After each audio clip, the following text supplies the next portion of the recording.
Yes, everybody, and welcome back to another edition of This Week in the ACC. I'm Jacob Turner. He's THI publisher Andrew Jones. And AJ, we're here for the Week 6 edition. I guess we essentially took a break last week, but I will say, is for those who watched the UNC football show last week, we did kind of go through a quick synopsis of last week's schedule, with Carolina obviously being on the bye week. So didn't have an episode of This Week in the ACC last week, but we didn't necessarily skip it completely, as we did talk about a couple of matchups like I mentioned in that football show. We're back at it now, AJ. We're back in the swing of things. Carolina playing Syracuse this weekend in Chapel Hill, and there is some intriguing ACC matchups as well this weekend that I'm sure a lot of Carolina fans will be keeping an eye on too. Before we dive into it, the show is sponsored and brought to you by Underdog Fantasy. Big thank you to them for sponsoring them. We'll talk about that a little bit later on, as we always do. So make sure you guys stay tuned for that. But links in the description to head on over there. You can sign up with the promo code HEAL to get your deposit doubled by $100. But again, we'll talk about them a little bit later on in the show. AJ, we always kind of divide these matchups 4 and 4 just for a little bit, make it a little bit easier for us. There are eight games this weekend in the conference, 4 ACC matchups out of those 8. So I'll start with the first 4. We can divide these pretty evenly, 4 and 4. I'll start with the first 4 matchups and pop a graphic up on screen right about now. We'll start with Boston College at Army. That's a noon kickoff on Saturday. William & Mary at Virginia, another noon kickoff.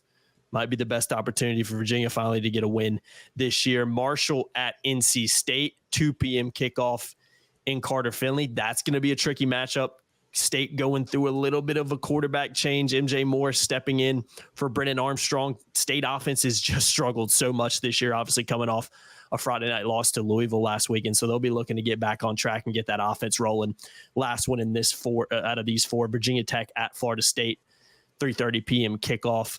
Number 5 ranked Florida State, I should say as well. That is the only ACC matchup out of the 4 that I've listed so far. So AJ, I mean, I'm not going to sit here and say that the 4 matchups I just read to you are extremely intriguing for any, in any way you look at it. But what are your thoughts on those 4 matchups? Again, 3 out of conference, 1 in conference with Virginia Tech and 5th ranked Florida State.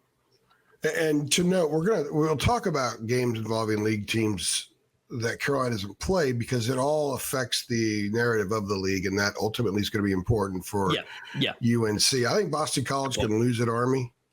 I think you said you expect them to lose. We were going a little beforehand. You were going through a little rundown. I don't throw shekels on games, but if I were to, I would probably. I don't even know what the spread is. Don't care. I'd probably go with Army. But I don't know. I think I'd take Army straight up on that one. Mm-hmm. I don't really have high expectations for BC. I don't think they're very good, but I also think Army's pretty decent, and that's one of those letdown type games. If you're BC, you're going outside the conference, you're going on the road, and you're playing that game, and I could see them not being ready to go, and Army being sky high. Tough team to prepare for, too. It's always a tricky matchup playing them a little bit, Yeah, I think Virginia Tech at Florida State, I think it's going to be lopsided. Mm-hmm. Hokie, I know the Hokies. There's been some quarterback changes in the league. Yeah, does that give you any more optimism? BC has one. I don't know. I mean, I think Virginia Tech's got a lot of issues. It's got a lot of issues as a program. I don't think anybody in Blacksburg knows for certain if Brent Pry is the guy. So until things happen on the field that lead you to start thinking maybe he is the guy, that means I think that this is a wobbly thing that is more likely to get blown out than not in a game like that. I'm just not impressed. I think this is a program that either with Brent Pry or whoever replaces him in a year or two is going to have to build it from scratch. Mm-hmm. That's kind of where Virginia Tech is. They have not handled losing a legend well. Yeah. And maybe they held on to the last coach too long. I know. I have some Virginia Tech. I'm a believer. We talked about this. Yeah, me too. And I'm from Virginia. A lot of Virginia Tech fans, right? Yeah. Mm-hmm. That's right. You're a Virginia guy too. Virginia is for THI. Yep. Good right there.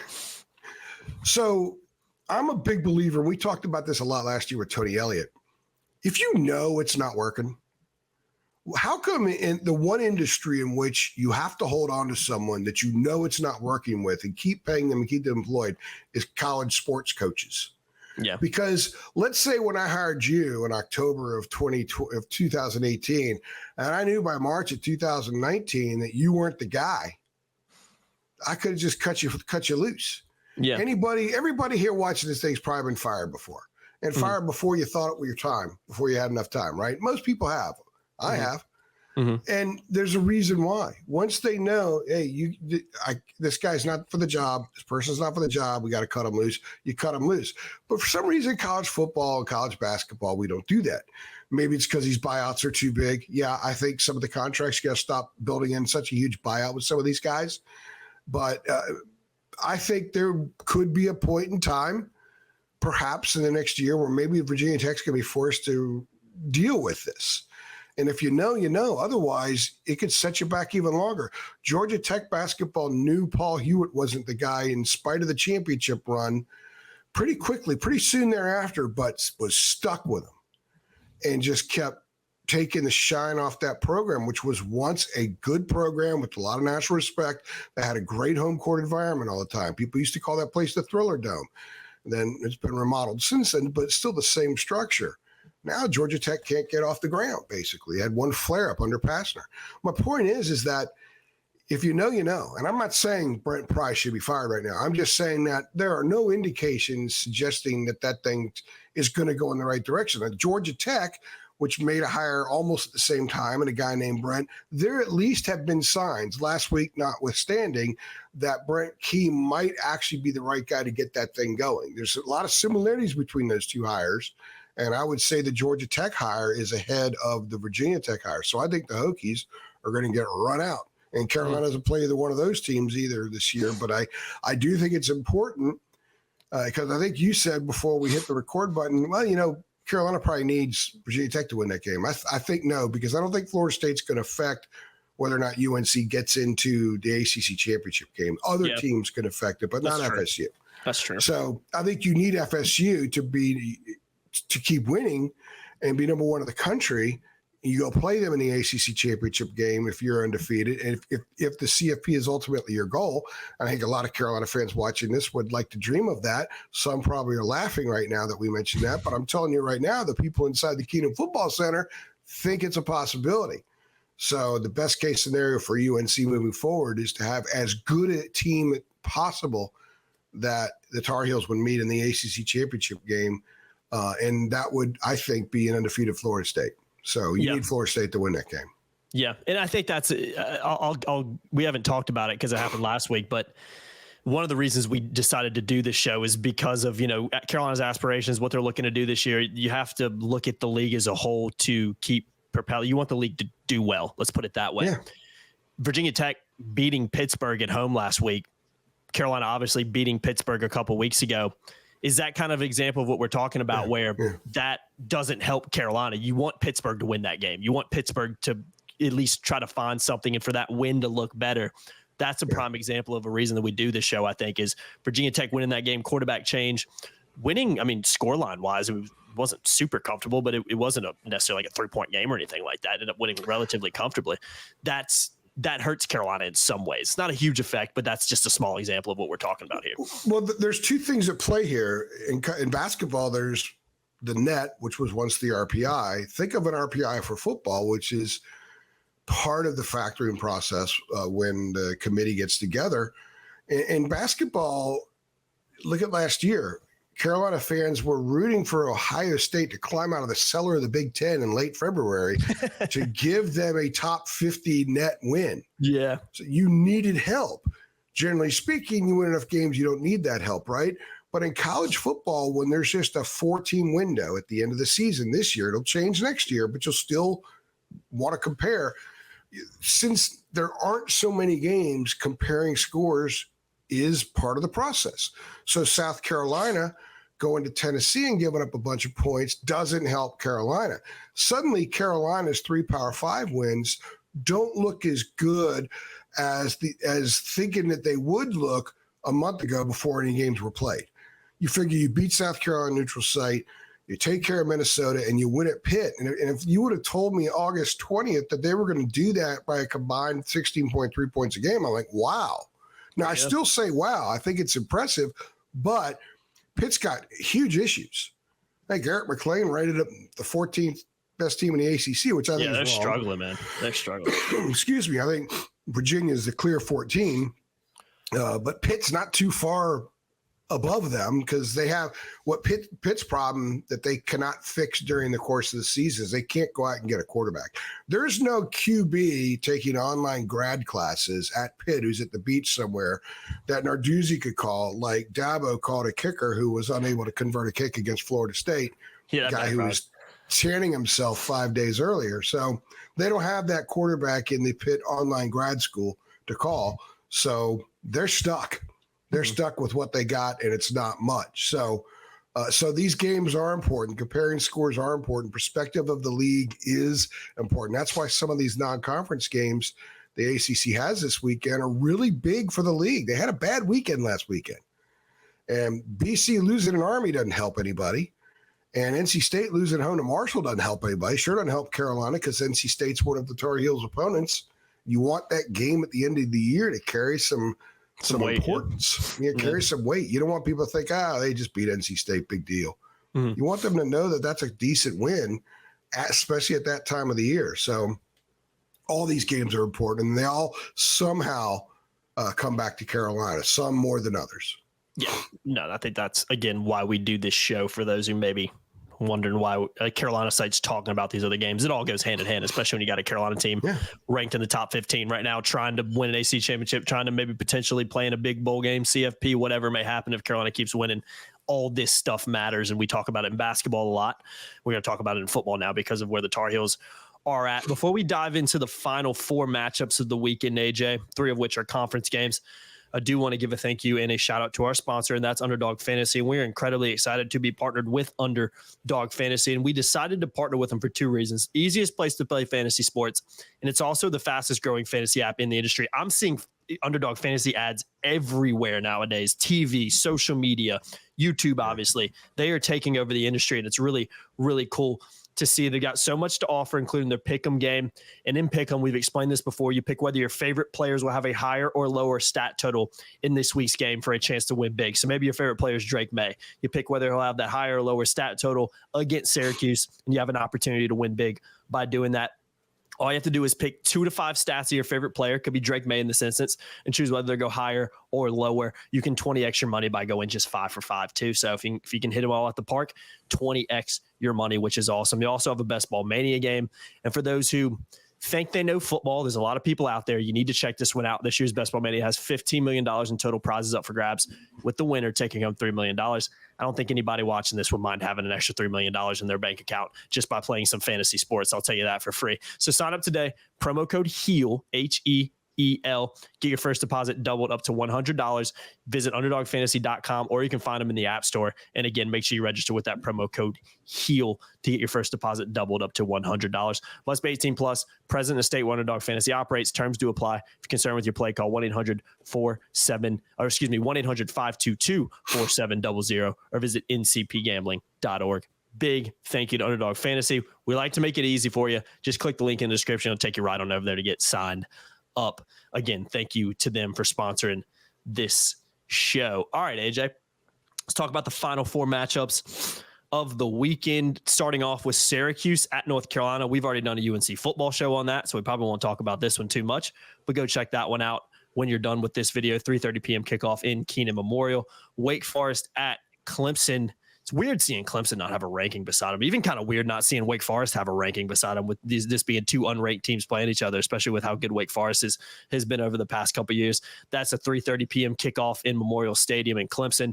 Notre Dame at Louisville. This is probably the most intriguing matchup of the weekend for a number of different reasons. Not technically an ACC opponent, but it seems like Notre Dame always plays an ACC team. I don't know why they just don't go ahead and join the conference in football, but that's another discussion for another day.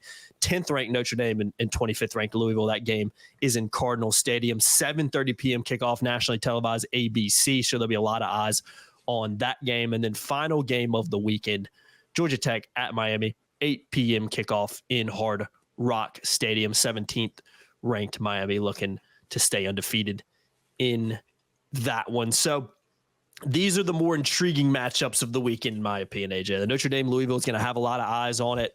Again, not important for the league as a whole in terms of league standings because of Notre Dame's status of not being an ACC team.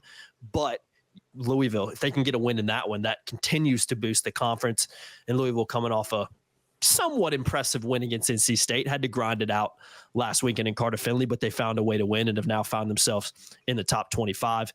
So that to me is probably the most intriguing matchup of the weekend. But thoughts on, I will say 4 matchups, but we've already talked about Syracuse, North Carolina. Thoughts on those 3 matchups in particular?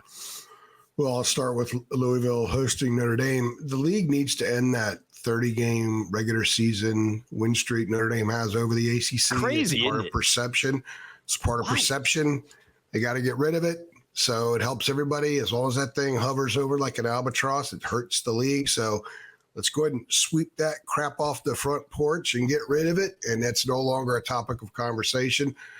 So that's important. I also think it's important for the league to get another good win. And for Louisville, again, by the way, there's a chance that Louisville, North Carolina, FSU could all be undefeated at the end of the regular season. Now that there's no divisions, they never had that chance before. Yeah. With the divisions, now they do, and I need to find out exactly what the tiebreaker would be.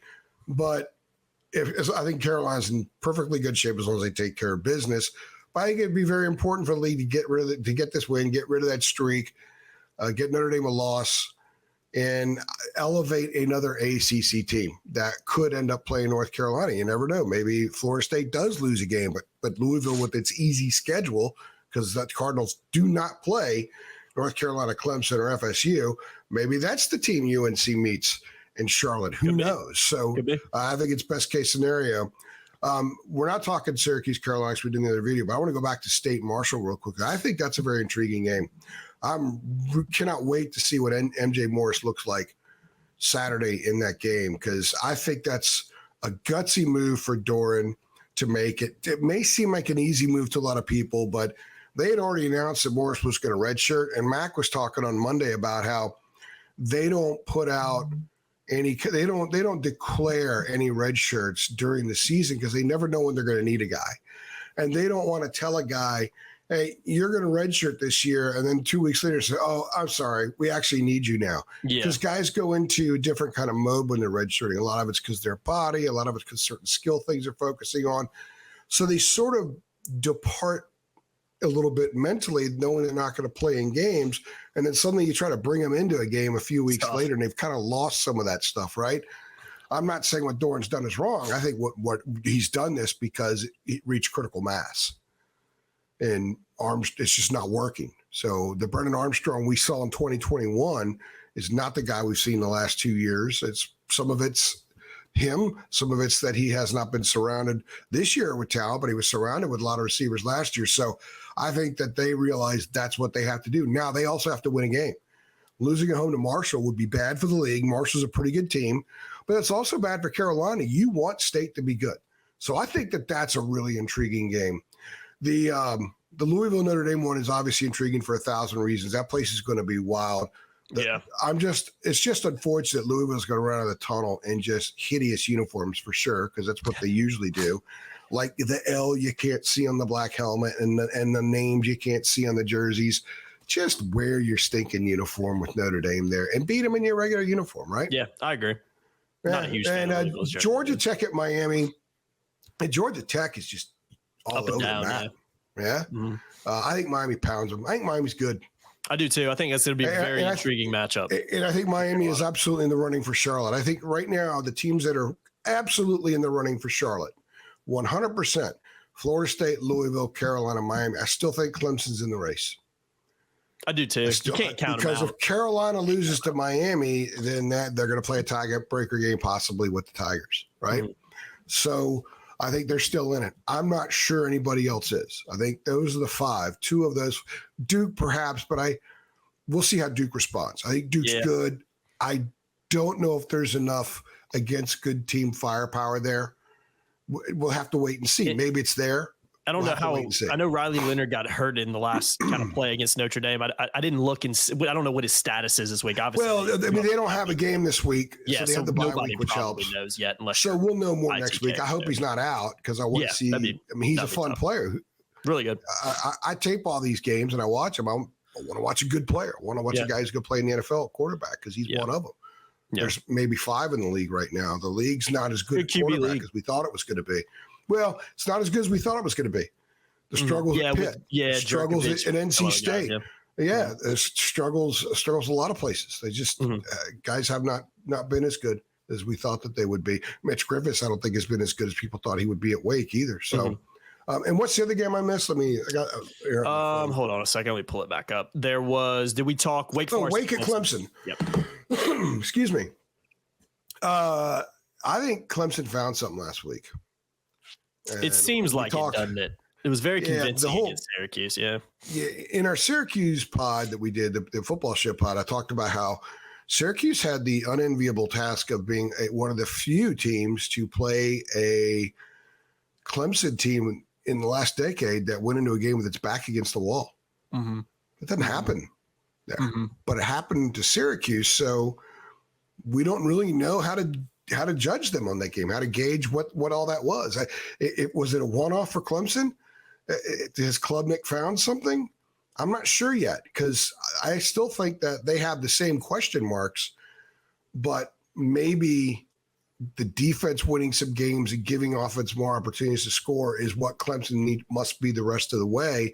And if that's the case, I think Wake's a good opponent for Clemson. Wake's not as good as it's been. You don't lose at home to Georgia Tech the way you do. And then Georgia Tech turn next week, get blown out at home by Bowling Green after a horrible fourth quarter at Ole Miss. We've seen some red flags with Wake so far. So I think Clemson wins that game. I think they win it pretty convincingly. Yeah. And it's probably best case scenario for the league simply because Clemson winning is good for the league because it's a program that the national media is going to talk about every week regardless. So if the Tigers win, instead of people, shoveling dirt on Dabo, which they were doing 2 weeks ago, instead maybe they start talking about, well, is there a path? If they're going to talk about is there a path, they have to talk about the other obstacles in that path. And one of them is North Carolina, the Saturday before Thanksgiving. So again, brand matters. Getting on the airwaves matters. Being discussed matters. And when I listen to the Sirius XM college football shows, when I'm going to and from Chapel Hill and stuff, I hear more ACC talk now than I heard a year ago. So Clemson keeps winning. That ACC talk, they'll be part of that. That means more of the ACC on the radio. And I do think it's an intriguing conference too. There's some pretty good teams in this league. Yeah. So I think Clemson moving forward with a win is better than if Wake Forest wins, especially because Carolina plays them too.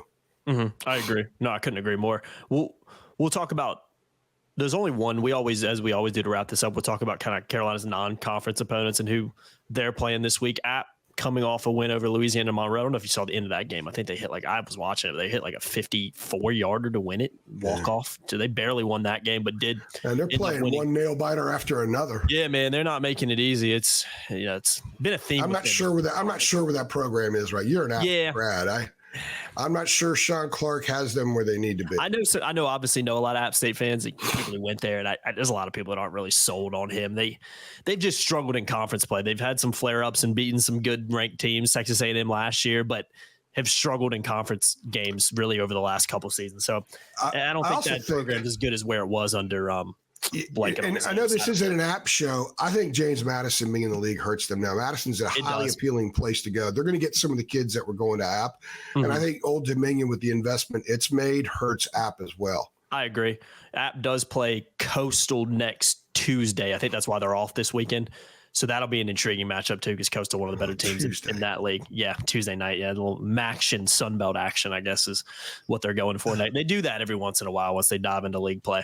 Doesn't surprise me in that league.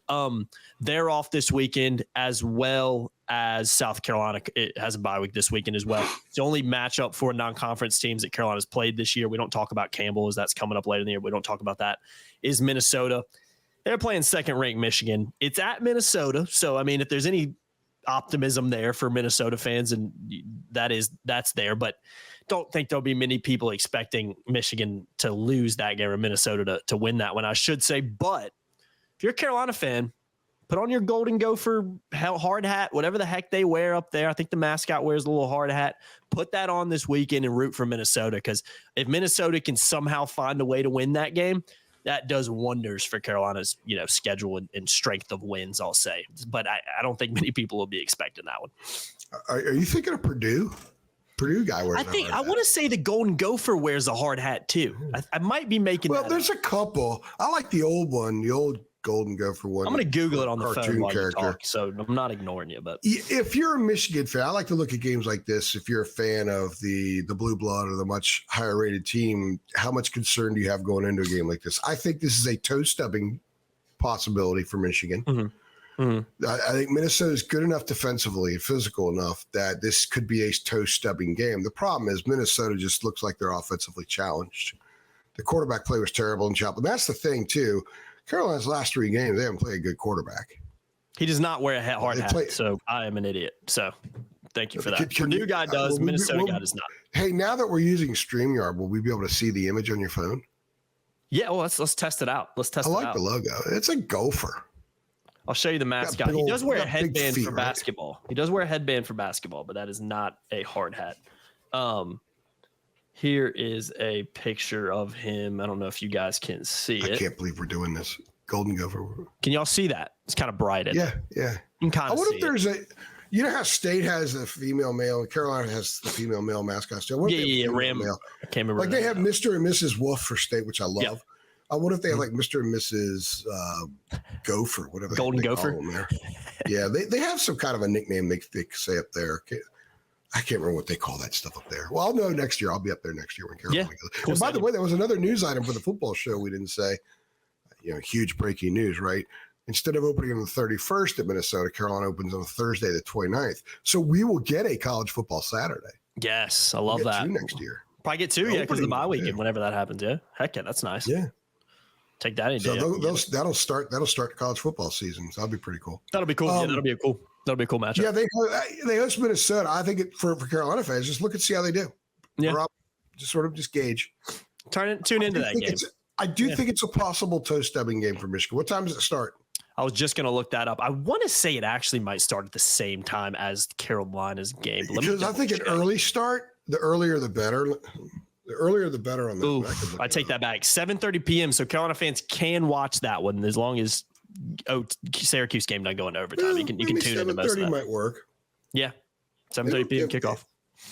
There's nothing wrong with giving the home fan base a whole day to get all frothed up. So yeah, and Minnesota did beat Louisiana. I know, we talked about that in a little bit last week. If that is a trickier game than some people think it was, but they ended up winning that game by 11, scored 35 points. So maybe that is a step in the right direction for Minnesota after that Northwestern loss a couple weeks ago. But I don't think you should root for Minnesota in that one. Yeah, root for Minnesota, man. I'm telling you, put on your Gopher hard at whatever the heck you got to find. Put on a maroon T-shirt, whatever you can find, and root for Minnesota in that one for sure. Turn the AC down to about 15 in your house and act like you're a Minnesota native and just freeze to death. 100%. Yeah. God, it's probably cold up there already.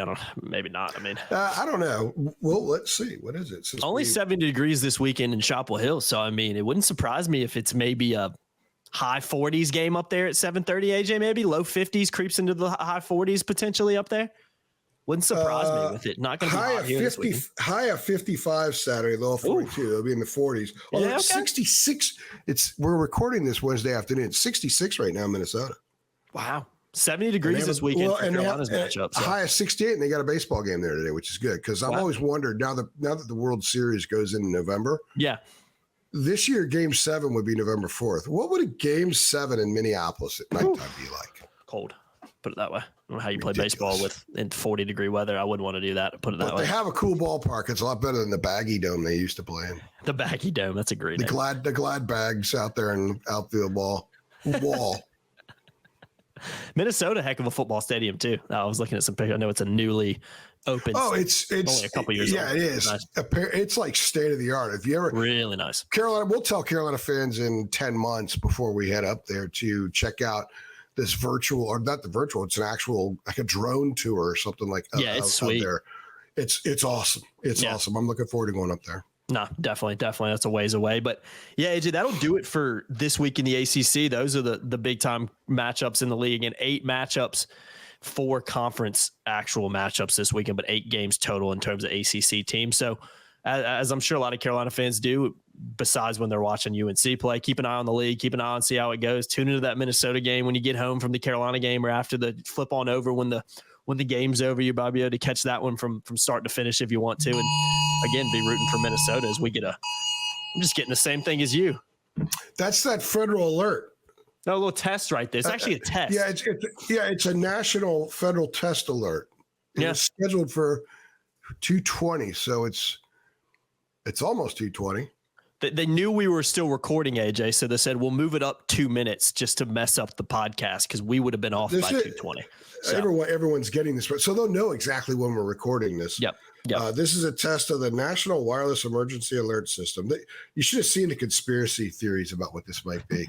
Like like if you have certain, I'm not going to get in there. I'm not going there. Google. It's just Google the conspiracy. Just go to Twitter and write. I'm sure there's a guy on alert conspiracy theories, and there'll be all kinds of wild stuff pop up. I'm sure you can find a podcast about it on YouTube. You can find a podcast about anything. Some guy probably stacked up on non-perishable food in advance of this one.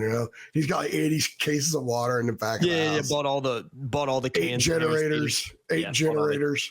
Filled up 17 gasoline tanks, put them in the basement. Yeah, I mean, there's all types out there. Fill the tub up with water, honey. But hey, I will say, if anything ever does happen, AJ, they'll be the ones laughing at us. So, who's really butt of the joke? Well, I'm making fun of all sides of the conspiracy theory. I'm not going one direction or one. I don't go that. I'm straight down the middle on this stuff publicly. Privately, I may have different takes, but that's one of the fun things about Twitter is all the different the sides that they find conspiracy in everything from the other side. So there's some entertainment value there. A lot of entertainment on Twitter, I think, as most people know. If you ever wanted some, Twitter's a place I go to sometimes to feel better about myself. Yes, I was gonna say it's a great place to do that. If you want to just feel a little bit better about yourself, just go scroll through Twitter for not even 25 minutes. You'll find something that'll be like, yeah, well, I'm glad I'm not that person. So we'll leave it at that. It's a good place to wrap this show up. Of course, nobody watching this, nobody that follows THI, great followers over there on Twitter. If you haven't, go check us out at Heel Illustrated on X, Twitter, whatever the heck it's called now. I can't keep up. I'm sure Elon Musk will probably change the name before we end this podcast. But we'll go ahead and get the heck on out of here, AJ. As we always say, make sure you keep it locked to TarHeelIllustrated.com. Check out our YouTube channel as well. Go check out the UNC football show. That'll be coming out. This comes out on Thursday. That'll already be out by the time you see this. So go check that out and make sure you like that video as well if you do tune in to that one. I've been Jacob Turner. He's been Andrew Jones, another episode of This Week in the ACC, the Week 6 edition of this podcast. If you enjoyed it, like the video below. If you think Carolina's going to win this weekend, we didn't say this on the UNC football show. We'll do it now. Like the video below. Let's see how many likes we can run up on this episode. Make sure you tell your friends to like, share, subscribe, hit the notification bell as well. Big thank you to Underdog Fantasy. Links in the description below. Make sure you go and sign up. Use that promo code HEAL to get that deposit doubled by up to $100. Thanks for watching as always, guys. See you next time. Thanks.